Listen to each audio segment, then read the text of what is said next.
5 years ago, a young aspiring filmmaker, Matt Weber, contacted 16 assisted living facilities indicating he was interested in interviewing and producing a film as a volunteer project in memory of his grandmother who he lost in 2007. Providence House was the only facility that answered his request to coordinate with our residents to produce his visionary film. He decided to make this short documentary after realizing that the elderly often do not get chronicled as they should. So he began his with the first edition of The People of Providence House in 2008. Matt has been back to capture the wisdom of our residents every other year since. The third production shown here premiered at Providence House's very own red carpet on February 27, 2013, and simply consists of clips of the interviews with 8 of our residents. The film stars Grace Goff, Alice Mills, Rose Brady, Donna Carper, Jim Craig, Jean Castillo, Marguerite Holland, and Mrs. Ho Wong Sito and her daughter May Sito. Matt has a broadcast on Catholic TV and has a new book that was just released last month. Some of the responses have been taken out of context and should not necessarily be used as advice. Yeah, I would guess you're maybe 70 years old. Do you mind sharing your age? No, I'm madly in love with you. I'm 89.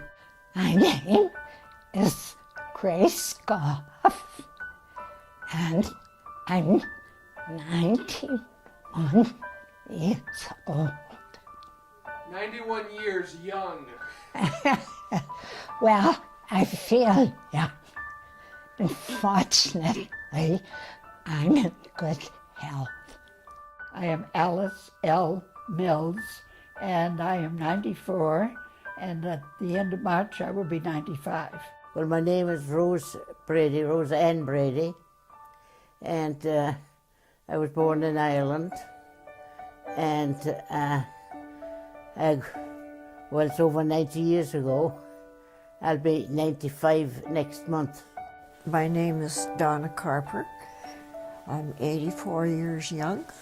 My name is James Stephen with a V, Craig, and I'm 87 and a half. Ho Wong Jean Elizabeth Swing Castillo. Wow. And Jean, what's the secret to 94 years of happiness and health? Who knows? My name is Marguerite Holland. I have a nickname. Most people call me, my friends and family call me Bobby. Were you called Barbie because you look like the Bobby, doll? no. Bobbie. Oh. No, I was called Bobby because my sister couldn't say baby. She used to call me the Baba. I want the truth, the whole truth, and nothing but the truth. Oh dear, You think you can tell me the truth? I met your type before, Yeah. but they let me out. They did. I was born on the wrong side of the tracks in Scarsdale, New York. Why are you, as a New Yorker, living in Boston, and are you a Yankees fan? Oh, hell no. I was a New York Giant fan, and my grandfather was a Yankee fan, and he teased me all the time. So I was a Yankee hater from way, way back, even before I got here. It's inbred. You a big Red Sox fan? Oh no, I wasn't a baseball fan. My mother was. Isn't that amazing? Yeah. Oh my gosh. Well, see, my oldest brother used to talk baseball with her all the time. She get interested. Oh, and the thing that she died before I could get her to a game. She was never in Fenway Park, and that always made me feel bad that we never got her right to the Fenway Park to a game. There was no television. She used to listen to it on the radio. And we'd come home from school and she'd have the game on the radio. Shh. She wouldn't want to miss any of the... Shh. My sister was out here married. She was home on a visit with her husband. And he hounded me every day to come to America, you know. And he used to say, it'd be nice for Mary to have a sister in America, you know. She doesn't have any sister in America. And it'd be nice for you to come and So every day this is what I had, you know. Finally, one day I broke down and said, okay, I'll come, you know. So. Flunked out of college, flunked out of nursing school. I don't know how to study. Had a wonderful marriage and 4 wonderful daughters. Yes, I did marry, and I had a son and a daughter whom I raised with love and laughter. But unfortunately, my son only lived 7 years, but he was a delight. My mother and dad had a cabin right by the highway, and the rest of the folks had cabins down by the lake. And so when I went down by the lake to say hello to them, and they all said, "Oh, we've met the man you should marry." And I was so mad, I just stomped home. And as it turned out, within 6 or 8 months, we were married. I got married. I had 2 children, 1 boy and 1 girl. That's the standard approach. The boy should be older. I have no family. All the rest of my family are dead. I'm the youngest of 10, and I had 6 brothers and 3 sisters, so they're all deceased. What was it like being the youngest of 10? Well, I was a kind of spoiled, I suppose, a little bit spoiled, but I enjoyed it. I liked it.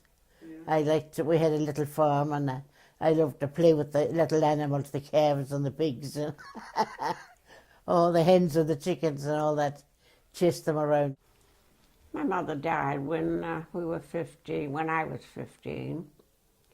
And we had to move to Dorchester and live with my aunt. And that was pretty sad. We have 5 children, and I made sure that the children and myself all got shots. And my husband did not like shots of any kind, and so he said, well, he wasn't going to get them because he was 40, and they were saying 40 and over, you don't need the shots. Well, that ended there, but within a couple of weeks, he got polio, and he had 2 kinds of polio. I've had a lot of unhappiness, but I never let it get me down. I just keep figuring everything's gonna be okay. Just hang in there, because nothing's perfect. And if you don't expect it to be, that's half the battle. Oh, I loved being a mother. Everyone loves being a mother, because they were delightful children. Sheila was the first. That was pretty frightening because I was only 19.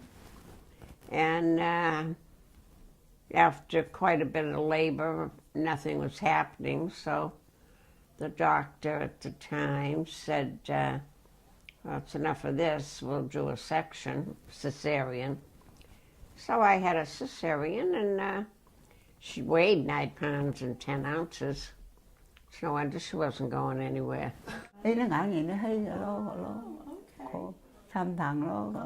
So my grandfather, her father, was actually a landowner, and he owned land, like sort of like farmland, and he actually came here for a few years to try to earn some money. My husband, who was a city boy, when we went out, he ordered lobster thermidor, which is out of the shell and with a sherry flavored sauce. And I'd order boiled lobster and tear it apart, and he was very embarrassed. A lot of the people in Scarsdale were bankers and Wall Street people, and to be a Democrat was really, you had a mark on you. I never knew a Democrat. And same, my wife is from Vermont, and she was a Republican because she'd never heard of a Democrat in her time. Wow. And we both became radical Democrats here. Wow. Living in the South End at the time, you were poor. Now if you live in the South End, you're rich. How time changes things and places. The man next door had lovely gooseberries, which we used to love to steal. Uh-oh. You didn't get caught. Didn't get caught, you know. We'd wait and he'd come to visit. He'd come up to visit every day. So as soon as he got into the house, the word would around, he's in. So we'd take off down and get our supply of the gooseberries. I only have high school education, and I didn't finish. I didn't graduate because I left school and went to work. And you had to go to work when I was growing up. No one had any money. Nobody had any money. You were either rich or you were poor. No in between. I've always had a feeling for diversity, and so to get with a group of women from various backgrounds, it was marvelous. We talked about all the sorts of things that women talk about, which... Like what? Aha. I don't know these things. You don't. You're too young to learn. No, we talked about recipes and children and men. What about men? Yeah, exactly. I ain't telling you. If you don't know by now, you need to watch Dr. Oz program and find out about that. Well, he was from Nebraska, so he came up to Canada purposely to see what Canadians were like. And he found out. When we had a date, he was not very tall, and I wore flat heel shoes, and so he knew I was going to say yes, which I think is kind of cute. That's very cute. We wanted to go to a private place, but we couldn't go very far because we had other engagements. So we parked by the cemetery. And he said, I want to ask you to marry me, if you don't mind the cemetery being the backdrop. And you said yes. And I said yes. Well, who knew cemeteries were so romantic? I'll say. You know, we were soulmates. Our values were the same, and she was beautiful right to the end, but she was more beautiful inside. We both protested just about everything in sight. Ô lũ mặt hồi là nị cuốn xe cái hướng quay dịp thôi Oh, so because it was like a blizzard, so actually the bus that she was on like got stuck, and the bus driver took her. There was a church right there, so bus driver took her into the church there to spend the night. Wow. So I invited her, and the event was a concert at Symphony Hall one night. Louis Armstrong and Billie Holiday on the same bill. The only time they ever appeared on the same bill. Wow. So we went, and she was a jazz, and it was just a knockout. I was nursing in England during the war, and the hospital, and we had a lot to contend with. We had a lot of air raids every night. Almost the sirens were going. We'd have to rush to the air shelter, and of course a bunch of Irish girls. There was a lot of Irish girls there, and of course we'd check into the shelter, and then in about an hour we'd sneak out the back door and back to our room, you know, and have some tea and toast and maybe a little bit of studying and go to bed. I'm afraid I haven't got anything exciting to tell you. I broke my leg when I was 11. How did that feel? It hurt. Yeah, I went coasting and Smarty, I had to go up a little further than we should have gone. And next thing I know, I was in the city hospital with a broken leg. I wanted to get a Rhodes Scholarship. I was not an engineer. I knew I wasn't. Didn't want to be, particularly. But at the time, I could only apply from New York or Massachusetts, where I was born and where I was at school. And Rhodes Scholarships had been a moratorium for all of the war years, about 6 years. So I don't know why I even thought I had a chance, but I wanted it, and I didn't get it. So I wanted to go, again, ego damage, I wanted to go to the next place everybody wanted to go to. And this was not very good judgment. That was Harvard Business School, and I went. Italy and France had the best food. Well, I never done much cooking, to be quite honest. I didn't like it. My mother did the cooking always, you know, and then when I lived here, I lived with my sister, and she did the cooking. She was a good cook, so I didn't have to worry about cooking. I never bothered much about it, but I was able to make Irish bread. That was about the only thing I could do. Oh, and my mother was a terrible cook. I didn't realize that until I got older, because I'm a good cook. What do you cook? What are you good at? Oh, you name it, I can cook it. Pancakes? Oh yeah, who can't make pancakes? Steak and French fries? Who can't make steak and French fries? How about How about a good loaf of Irish bread? Ooh, that's you. That's me. Delicious. Tooralooraloora, tooralooralay, tooralooraloora. That's an Irish lullaby. Over, I don't know the words of it, believe it or not. Did your mom sing that to you? Yeah, she did indeed, yeah. Yeah, she did indeed.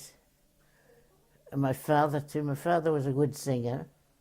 My mother didn't have much of a singing voice, but didn't stop her from Trying. from trying, you know. Sur le pont d'Avignon, l'on danse. Wow. I know I wish that my mother had lived longer so that when I grew up I could make life easier for her. But God knows what he's doing. God must have figured she'd be happier gone. I like to think God knows what he's doing. He's a wise man. Are you listening? Actually, my religion is basically golden rule, and it ain't easy to live by, because there is an occasional person that you'd rather punch than... And how many people have you punched this morning? Only two. I hope I'm not the third. I never did understand the computer. I before I retired, though, starting to give lessons, you know, and I said, oh, to heck, I'm retiring soon, I won't be bothered taking anything. Now I wished I had, you know, because I don't know the heck what's going on, you know, and it's difficult not to know what to do with those things. But all my nieces and nephews are smart. They have no problem doing whatever they want. Yeah. And are you going to be the next pope? God, I hope not. The one that's the Pope now, he's doing a pretty good job. It's one hell of a job, though, isn't it? Well, I'm pretty easygoing. I don't get upset easily. And if I do get upset about something, I get over it very quickly. I don't let it bother me. And then how about this? You're 89 years old, even though you look 60. Oh, you. Tell me this much. I'm 29. What's good wisdom and advice to give to the next generation? What would you tell your children and your grandchildren? Be nice. Be pleasant. Be polite. When you get on the subway, you're sitting down and a woman comes in, you should get up and give her your seat. Men don't do that anymore. No, you could fall on your face and they probably wouldn't even get up to help you up. What's the key to living 95 years? Staying upbeat, absolutely. And I always say they don't pay you any more for crying than for laughing. You might just as well look at the sunny side of it. In fact, if you have to deal with someone you don't really take to at first, if you work at it, you can usually find one point at which you agree. And that's the place to start. Not to be too wild. And don't think I'm old-fashioned because I say that, because that's a good way to be. And I think long run, you get more out of life that way. I don't know. Take things as they come and adjust to them, I guess. I don't know. I don't really know except to say, take one day at a time and accept it for what it is and make it better if you can. I would say stay as broadly, with the broadest perspective as possible. Avoid an MBA. If you're going to do anything, take economics.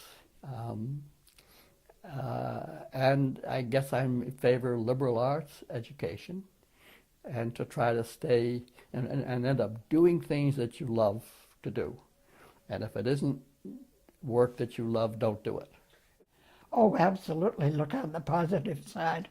Absolutely. There's, if you pay attention, you can usually find something positive. If you read the Winnie the Pooh books, you remember the donkey Eeyore. Well, he didn't take that approach. He thought it was going to be a party for his birthday, and it wasn't. He said, oh, I knew all along it wasn't really for me. And if you take that approach to life, you get what you expect. So if you pay attention. Yankee Doodle went to town upon his little pony. He stuck a feather in his hat and called it macaroni. Corn cobs twist your hair, cart wheels around you. Fiery dragons carry you off, and mortal pestles found you. And I'm glad to sing that to you because that's the way my grandmother sang it. And I don't know if anybody else knows that second part of the song, so I want to preserve it. I've never heard it, but Carol O'Shaughnessy better watch out.